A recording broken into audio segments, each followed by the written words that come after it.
സന്മനസ്സുള്ളവർക്ക് സമാധാനം. SMC brand.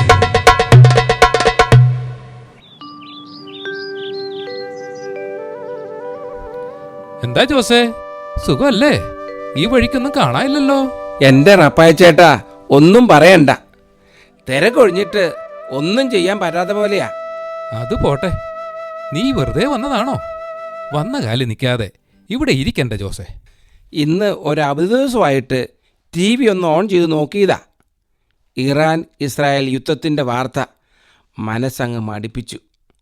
അപ്പം പിന്നെ ഒന്ന് പുറത്തേക്ക് ഇറങ്ങിയതാ. അത് നന്നായി. നമുക്കിവിടെ മിണ്ടിയും പറഞ്ഞും കുറച്ച് സമയം ഇരിക്കാലോ. ഇതൊക്കെ കാണുമ്പോൾ എന്തോ ഒന്ന് വലുത് വരാൻ പോകുന്നുവെന്ന തോന്നലാണ് മനസ്സിൽ. യുദ്ധങ്ങളും ക്ലേശങ്ങളും പ്രകൃതി ദുരന്തങ്ങളും നീതികേടും അഴിമതിയും, ലോകമാകെ സമാധാനമില്ലായ്മ, അസ്വസ്ഥതകൾ മാത്രം. അത് ശരിയാണ് റപ്പായ ചേട്ടാ. പണ്ടൊക്കെ ഈ ക്രിസ്മസ് കാലം ഒരു പ്രത്യേക ശാന്തിയുടെയും സമാധാനത്തിൻ്റെയും സന്തോഷത്തിൻ്റെയും കാലമായിരുന്നു. ഇന്നോ അതെല്ലാം ആകെ മാറിപ്പോയി. ചേട്ടാ, ആരാ അവിടെ വന്നിരിക്കുന്നേ? അനാമേ, അത് നമ്മുടെ കിഴക്കതിലെ ജോസൂട്ടിയാ. നീ 2 നല്ല ചായ ഇങ്ങ് എടുത്തിട്ട് വാ. ആ, ഇതാ വരുന്നു ജോസൂട്ടി. ജോസേ, ഭാര്യയും കുട്ടികളുമെല്ലാം സുഖമായിരിക്കുന്നുവല്ലോ അല്ലേ? സുഖമായിരിക്കുന്നു ചേച്ചി. എന്താ നിങ്ങൾ രണ്ടുപേരും അങ്ങോട്ടൊന്നും വരാത്തെ?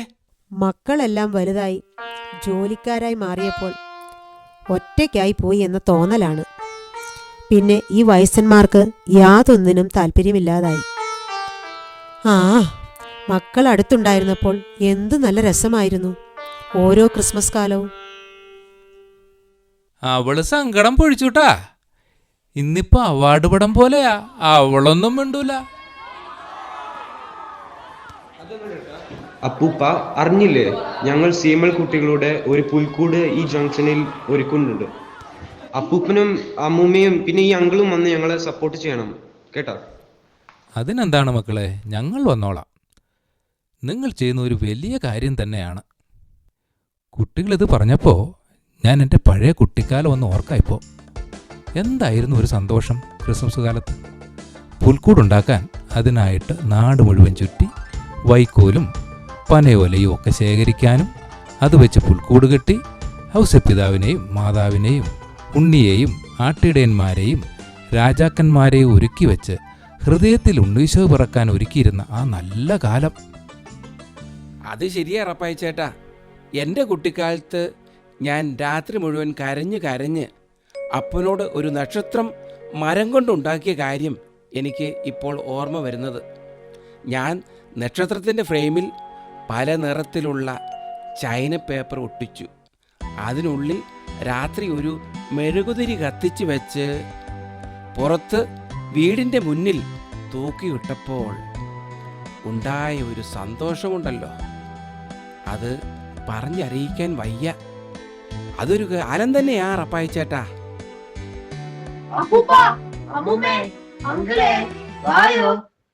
ഇതാ വരുന്നു മക്കളെ.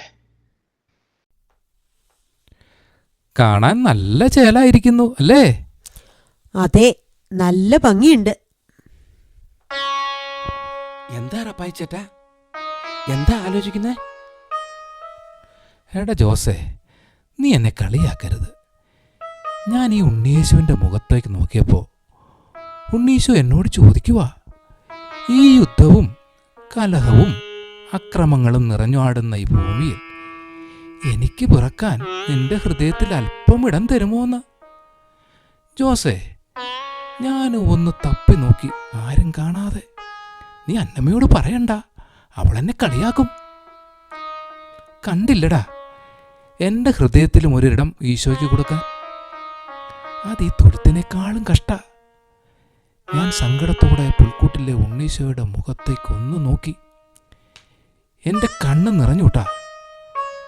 അപ്പോൾ ഉണ്ണീശോ അവിടെ ചിരിച്ചുകൊണ്ട് കിടക്കുക. ആ സമയത്ത് എൻ്റെ ഹൃദയത്തിൽ ഒരിക്കലും അനുഭവിക്കാത്ത ഒരു സന്തോഷം വന്നുട്ടാ.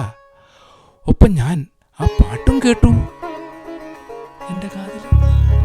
എല്ലോളം ഇടം കാണാതെ ഞാൻ മുറ്റത്തെ പുൽക്കൂട്ടിൽ